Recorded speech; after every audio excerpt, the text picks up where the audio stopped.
साथियों, अगर अभी तक आपने हमारे चैनल सोशल जंग को सब्सक्राइब नहीं किया है तो सब्सक्राइब जरूर करें और बेल आइकन दबाना ना भूलें ताकि हर लेटेस्ट धमाकेदार खबरों की अपडेट आप तक पहुंचाई जा सके।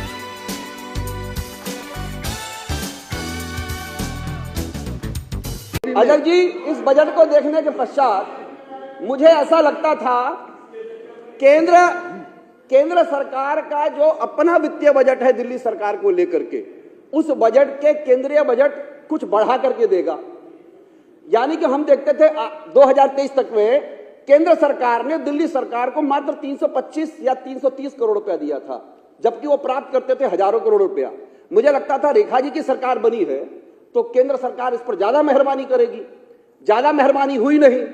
जब आर्थिक सर्वेक्षण की बात हो रही है तो हमको कई सदस्य डांट रहे हैं कि आप लोग काहेला उस पर प्रश्न खड़ा कर रहे हैं कि 1964 में पहली बार आया था।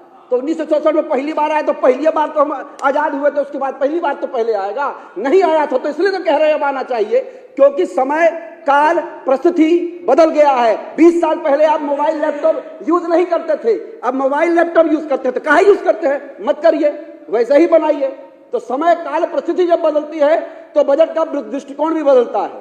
इसलिए जब 5100 करोड़ रुपया महिला का किया गया रेखा जी के द्वारा बजट में, तो हम चाहते थे उसका क्रमवार ब्यौरावार विवरण होना चाहिए था कि महिलाओं के कल्याण के लिए कैसे होगा। किसानों के ऊपर जब बजट की चर्चा की गई तो मैं ये समझता था कि सीमांत किसानों के बारे में भी चर्चा होनी चाहिए कि कौन वहां पर जमींदार किसान है, कौन खेतीबाड़ी कर रहा है, और जो दलित किसान है, ओबीसी जो किसान है, उन किसानों के लिए किस प्रकार से वेलफेयर की चर्चा की जाएगी, उनके हेल्थ की चर्चा की जाएगी, उनके कोऑपरेटिव मूवमेंट को कैसे खड़ा किया जाएगा। एक बार भी किसानों के बजट के मामले में कोऑपरेटिव मूवमेंट की कोई चर्चा नहीं हुई, जबकि कोऑपरेटिव मूवमेंट के बिना इस देश का किसान तरक्की नहीं कर सकता है। उसका अनाज मंडियों पर बेहतर तरीके से नहीं मिल सकता है, उसको बेहतर अनाज का मूल्य नहीं मिल सकता है, उसकी इस विषय पर कोई चर्चा नहीं हुई है। महोदय, दिल्ली कॉस्मोपॉलिटन है, पूरे देश के लोग अलग अलग राज्यों से यहाँ आए हैं। हम लोग भी बिहार से यहाँ पढ़ने के लिए आए थे, हम लोग भी यहाँ पर आए थे, हम यहाँ के होके रहे। लेकिन मैं देखता हूं स्वास्थ्य वाले मामले में जब ये कह रहे हैं ने मारवा साहब मैं नर्वस नहीं आ गया, तुसी तो 9 बंदे मांग रहे हैगे हो, अपना बेटा कौंसलर है उन्होंने भी स्टाफ मांग रहे हैगे हो, मैं अकेला ही बिहारी है जो दुआबे दी पंजाबी भी बोले नहीं है, तुसी चिंता ना करो। तो मैं ये कह रहा था हेल्थ के बजट में 1885 करोड़ रुपया कम हुआ। एक तरफ बार बार अरविंद केजरीवाल जी के विषय में ये कहते हैं कि उस सरकार ने जो है हेल्थ पर अच्छा काम नहीं किया, ऐसा सत्ता पक्ष कह रहा है।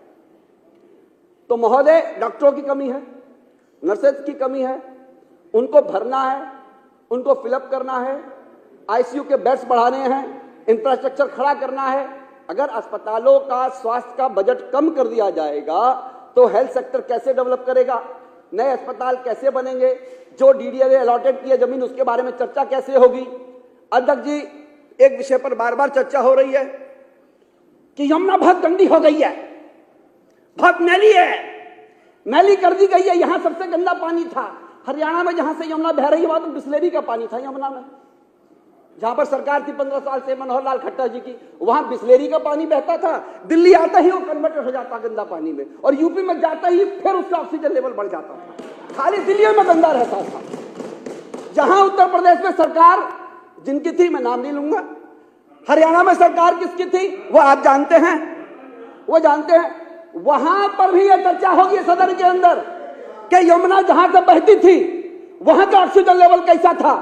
कोई बताए हरियाणा के यमुना के अंदर एक मछली जीवित बस्ती हो, एक कछुआ रहता हो, एक मगरमच्छ था उसके अंदर, एक चिड़िया आती थी वहां पर, उसकी कोई चर्चा नहीं हुई। खाली दिल्ली के चिल्ला से किल्ला तक का यमुना के अंदर पानी गंदा है, बाकी पूरी जगह यमुना का पानी बहुत स्वच्छ था, बिस्लेरी की बोतल थी, उसके पैसे पर कोई चर्चा नहीं हुई। और 1 महीने से हम जाके देख रहे हैं वहां का, अभी मैं गया था तो हमने तो कोई परिवर्तन नहीं देखा। लेकिन चलो, अभी पहला बजट आया है, अगली बार जब बजट आएगा तो हम उस पर और चर्चा करेंगे। अध्यक्ष जी, शिक्षा के बजट में भी कमी लाई गई है।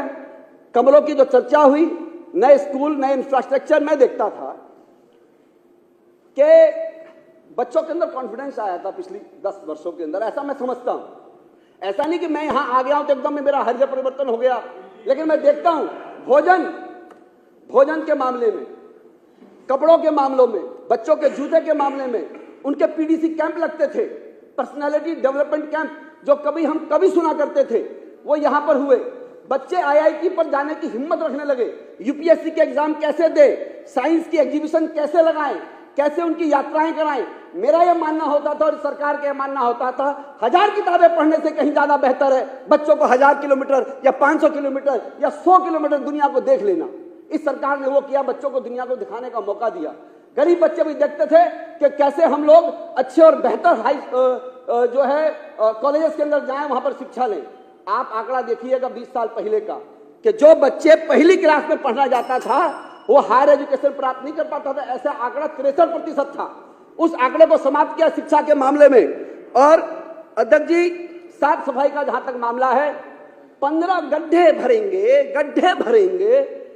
भरेंगे। इस सरकार के अंदर 4-5 लोग ऐसे बैठे हैं जो मेयर के दावेदार थे, स्टैंडिंग कमेटी के चेयरमैन थे। 15 वर्ष तो एमसीडी इनके पास थी, कहे लेना गड्ढा भर लिया, कहे गड्ढा नहीं भरे।